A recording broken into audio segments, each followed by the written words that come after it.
नमस्कार। मु गौरीपति जड़े रिटायर्ड टीचर। मु चाकरी अवसर नेला परे किछि करिया को मोर इच्छा होतला। मु आगुरी बहुत लेखालेखी करिया को इच्छा करूली किंतु समय अभाव मु किछि करि पारिनी। एबे मते टिके समय मिललारू मु किछि लेखालेखी करिया को इच्छा करछि जोटा कि आपण मानकू टिके शुणा को इच्छा होती। तेणु किछि लेखा मु देवी पठेबी।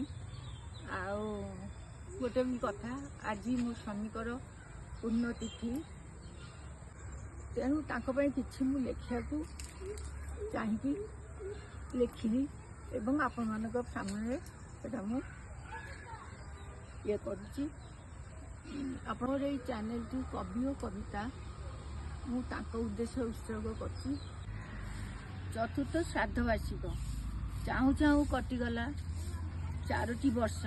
केते झड़ झंझा केते मान अपमान संसारे रही आमे पाउअछु नित्य। सुख दुख जणैबाकू रहिलनि तुमे बुद्धि परामर्श किछि पाउनाहु आमे। आज यही पुण्यतिथि प्रणाम पादरे आशीर्वाद कर पिलांकू मुकुलंतु विपदु। जेउठारे अछ तुमे शांति रे रुह विभुको पाद पद्मे सुखी निद्रा जाओ। छाड़ी जाइथिबा परिवार वर्ग।